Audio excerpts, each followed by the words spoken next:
Hi there, everybody. Welcome to Talks on Tuesday. If you're joining us on Zoom, please remember to click like and subscribe. Leave us a message. We always love to hear from you. And I am the host today, which always gives me a great sense of power. I'm all about power. Um, and I am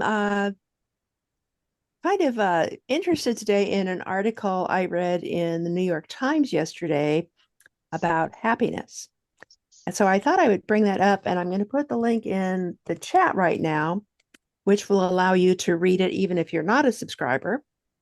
And it was following kind of the history of what happiness has meant over time. And it begins with the Greek philosophers and the notion of happiness is a matter of who we are and what we do, both individually and as a community. And it has morphed over time uh, to being what we have. People often define their happiness or what will make them happy in terms of what they can have next. This is what I want. This upgrade or this thing or this house or this job or this amount of power. Um, and I just found that very interesting. And I kind of knew it, but I didn't really know it enough to say it. So I thought I would just throw that out there to you today about happiness and um, what you find makes you happy these days. Just give it a little think for a minute. I don't mind chiming in. I read the subject for today right before the call, 11:59, and the Mhm. first word that came to my mind was curiosity. And I find that curiosity orients me into happiness always. I can always count on if I just get curious, regardless of what's going on or what I want or what I'm observing. If I'm curious and I start to ask him some questions, Mhm. um, God forbid, I might actually benefit and find some happiness, even though I'm in the presence of something that's not making me very happy. Yeah. And I think I mean, we all talk about falling down rabbit holes on the internet, and that's a perfect example of how compelling Mm-hmm. curiosity is. We just kind of follow that path and it Mm-hmm. leads us to places that are just astounding sometimes. Mm-hmm. Yeah. And the word curiosity, like she used it, like Doreen used it in a situation, can it's like, wait a minute, I don't have to see what I'm seeing exactly as it is. I'm curious what else there is also Yes. in space that I'm not noticing, and then that brings you towards, yeah, Mm-hmm.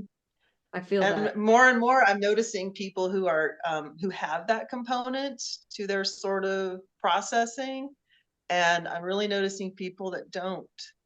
And the people that don't are take a lot of energy, and so I'm just sort of choosing to not try to help them to be curious and ask a question instead of just being super judgmental, just going the other way, just gonna be neutral, say what I need to say, be kind, and go someplace else. Because people who aren't curious are quite a load, and they're carrying a big load. If you're not curious and asking questions, those questions are so buoyant, they contribute to buoyancy and happiness for me. So I can't make somebody be happy and curious and ask questions.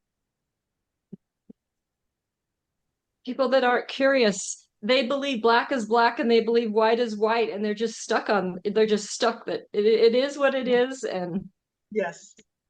yeah. Yeah. Yeah. And that's where that saying "it is what it is" doesn't work for me. Um, Sometimes "it is what it is" means I'm accepting what is. Sometimes "it is what it is" means I'm black and white and I don't want to see anything else. Yeah. So for me, it's important to make that distinction, and that makes me happy if I can do that. Mhm. Yeah. Yeah. Anka just wrote in the chat, I participated at elections good triumphs over bad in Romania, I believe, and that's good news. That kind of thing is always heartening. When you get that sense of, we dodged a bullet. It's a good thing. Good for you. Yes, Anka. I don't know how is at you, but in Romania, it's the bad triumphed for many years in the higher powers Right. of society, and they didn't have people, and just their pockets were full of money. And now was free elections because I don't know, people wake up and saw what happened if they choose the same things like in the past. And I think now dissolves the bad, and we have the second tour on 2 weeks on Sunday. I hope it will be okay. It will be okay because it is already okay. That's good Just news. that. Yeah, I remember, I think 20 years ago when you first overthrew your dictator, that things have gotten better for Romania. That's wonderful news. Yeah. Yes. From that moment, just bad. And now with these elections in December too, was elections, but something happened and stopped them because somebody made and was chosen by TikTok and by the people from TikTok, and that didn't had normal field to explore. I don't know how to say. uh, let's.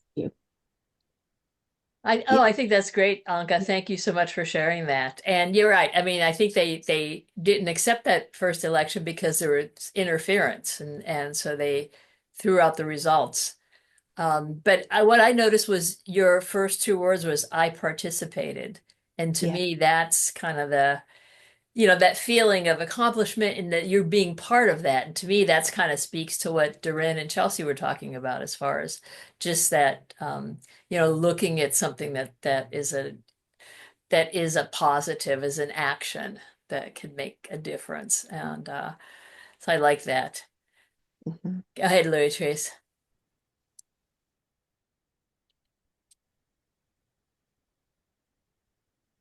Where am I? Can you hear me? Yes. Yes. Okay.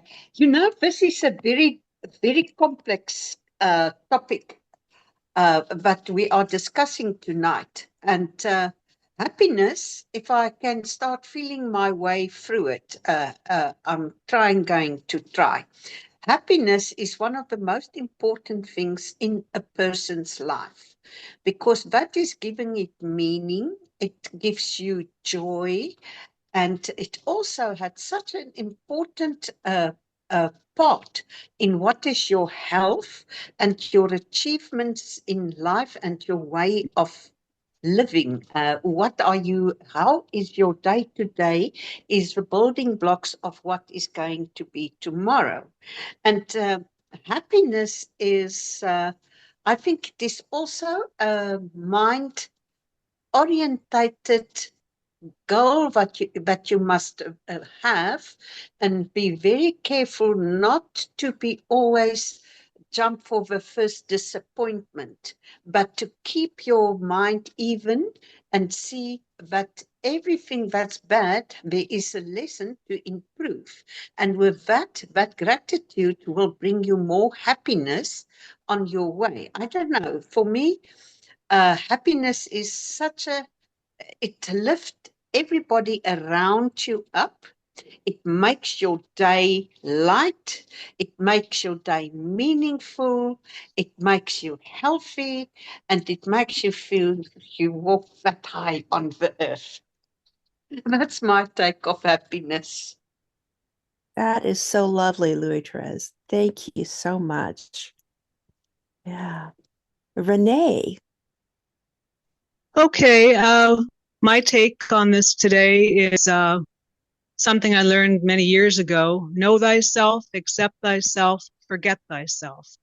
That is the direct path to happiness, because too often we're focused on, what our desires are and getting to the end of that and achieving and acquiring. And I know, of course, seeing that I'm getting close to 70, that none of that really makes a whole lot of difference in life, because at some point you discover, oh, that really wasn't what I was looking for. That wasn't the purpose of all this pursuit or all this pursuing, although I thought that achieving and attaining was what was going to give me the result that I wanted. So, pardon my French, in kind of an ass backwards way, I have now discovered that the complete opposite is the key to happiness, which means not knowing, not caring, not understanding, not striving and driving and performing and proving anything.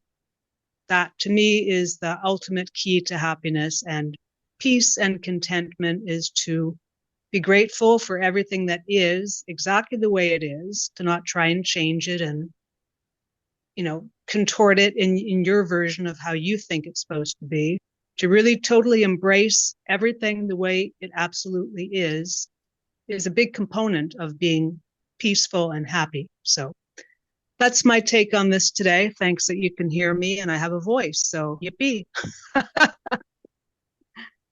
Absolutely. It reminds me of this line by Wordsworth: "The world is too much with us late and soon. Getting and spending, we lay waste our power. We give it away." And changing that focus, turning it on its head, Renee, you're so right. Thank you. Barb. Thanks.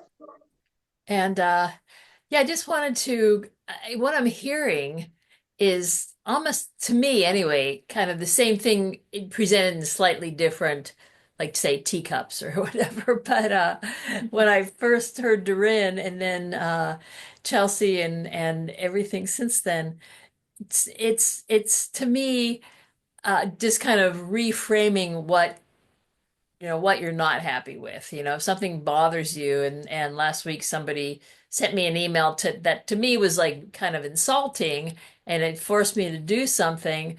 And then I'm like, oh, wait a second, I can just look at this a little differently. And I had to make some changes, some big changes to accommodate, but it was okay. In the long run, it's like, you know what, this is actually going to be better for me and give me more freedom. And so, yeah, it comes down to, I guess, a choice. At least for me, it's a choice. And I want to feel that lightness that Louis Therese was talking about, and participate and even when Renee was saying, don't care, I agree with that, but sometimes we can't help but caring, and so it's doing that little shift to get where, okay, what will it take to make me, Yeah. and sometimes it's a matter of just doing my own work and getting out of my comfort zone, but realizing that that's okay too. So Yeah. And that lift we feel when we do that is such a miracle. And that's how Course in Miracles defines a miracle is a shift in perception. And everything changes immediately. Doreen. I want Louis Therese to go first. Louis Therese, what's going on, girl? Okay, thank you. One thing that I would like to mention is about happiness. I was very much involved in sales, and I always had your target, and you were always pushing for that, and you were only happy once you had coming close to your target, and you work and you receive your target. And then I started realizing my whole life, that all of a sudden became like I had to achieve something before I can be happy. And I have totally just there make a decision to drop out of sales because that had such a big influence in my life. But I was comparing everything. It must be that and then that and then that before I can be happy. And happiness is really realizing how privileged you are for what you have exactly at this moment. And if you just look around at you with new eyes and you see the beauty around you, and especially if you are interactive with animals and you see the joy and everything that they experience, the smell of the first rain and things like that, it really lifts your heart and you realize there is such a big difference. It's not a big house. It's not about that. It is the small little things that bring the greatest joy and happiness in your heart. I love that, Louis Therese. I think that's why I was sensing I wanted you to speak before me, because and this is on the tails of what everyone has said, honestly. What is literally bubbling up for me is sort of the concept of effervescence. And what comes with that is the idea of instinctual happiness. And Louis Therese, I think that's what you were just touching on. And it's so easy to see in the animals. And for me, curiosity and questions are what's in all those little bubbles of effervescence. And that just feeds my instinctual happiness. And I really appreciate everyone giving me that visual today, because I like it. It feels really good. And I wasn't expecting it. So I appreciate everyone, what everyone shares have been. Well, don't you think I look very perky for nearly 2 o'clock in the morning? You That's do. effervescence. That's your effervescence. Yeah. I had to go put mascara on to look this perky, and even so. It's like, Yeah, we'll have to tweak a little bit, Mary.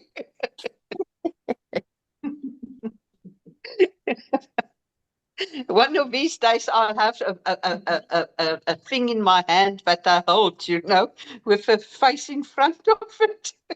little mask we hold up. Yep. Mm-hmm. Yep. Yeah. Yeah. Happiness, if I might add, happiness makes a person healthy. I have seen so many times when people realize they had an illness and things like that, they are devastated. And after a while, they realize, but look, I'm still alive and I'm doing this.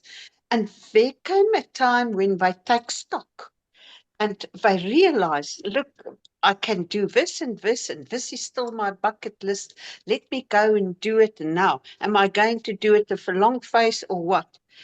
And I have seen so many times that when there is happiness in them, there started to be a change in their condition, and slowly, slowly, they are overcoming their illnesses by just being happy, happy hormones in flooding their body.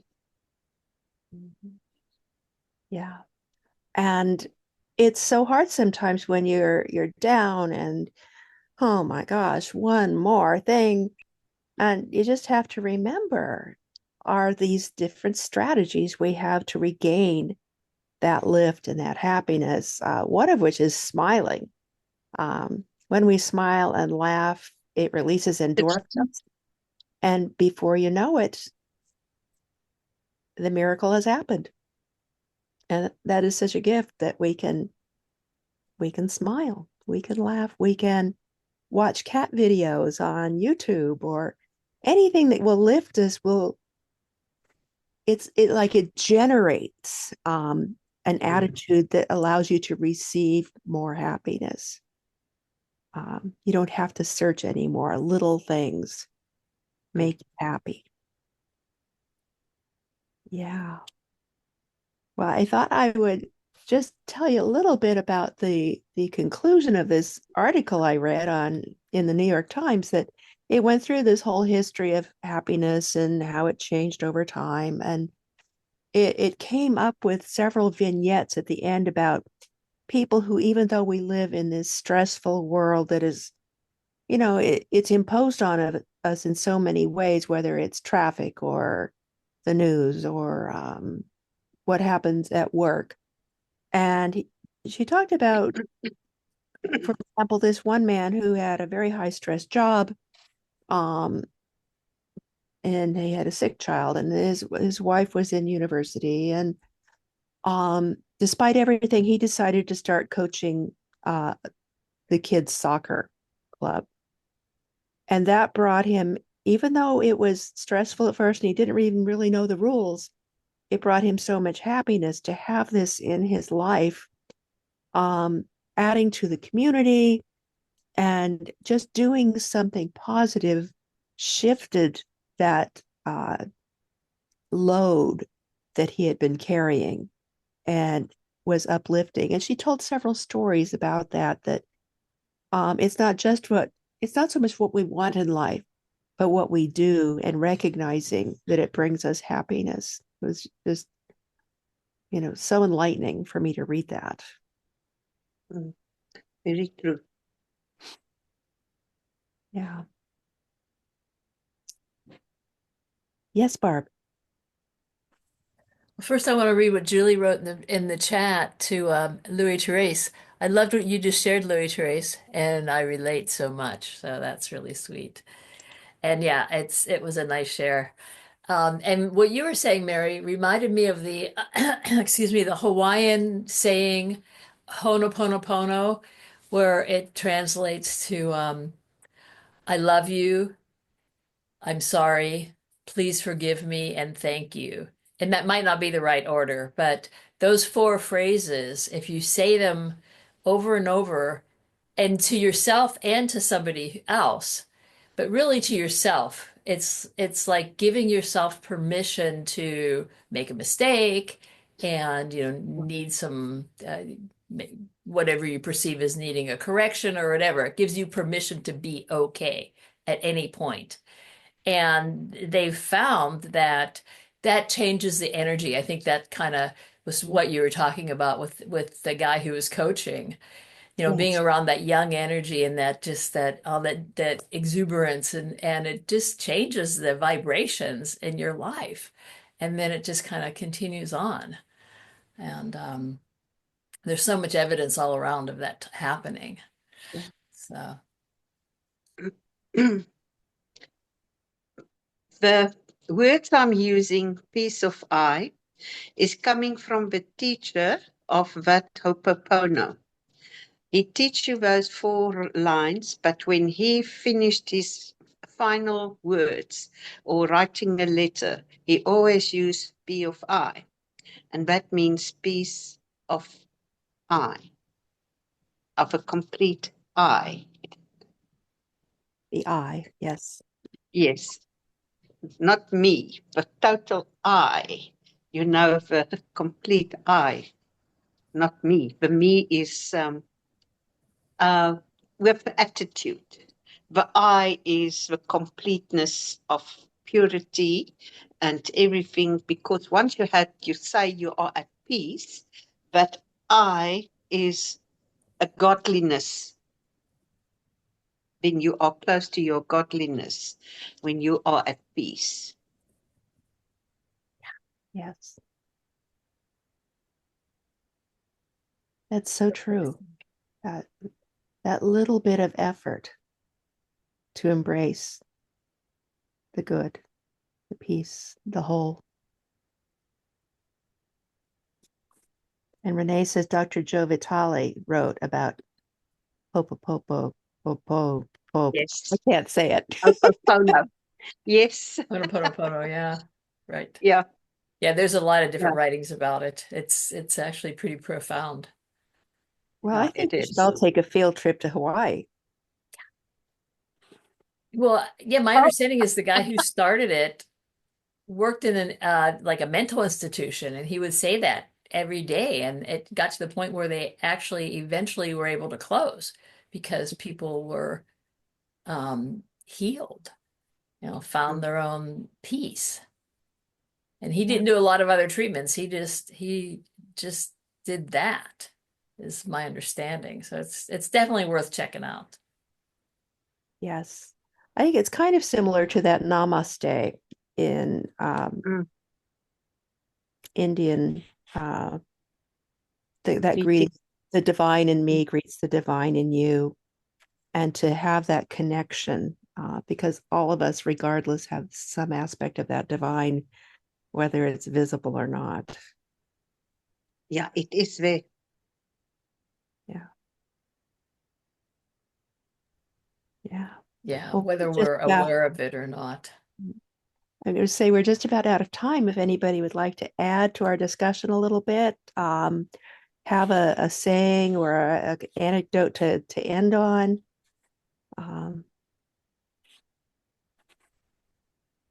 Yeah, I can say.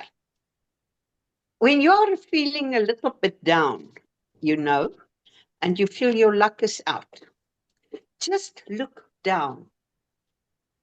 And then you will see how many more people are there that is not in the same privileged situation that you are.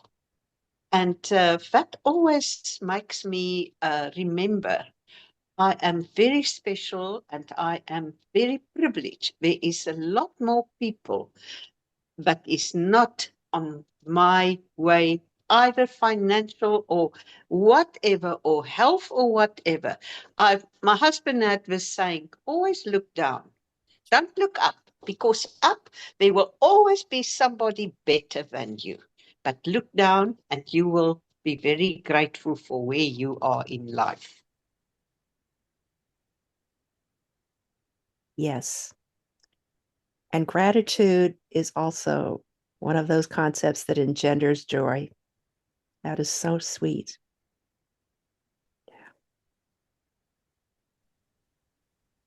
Chelsea, did you have something you wanted to add? I thought you had your hand up too.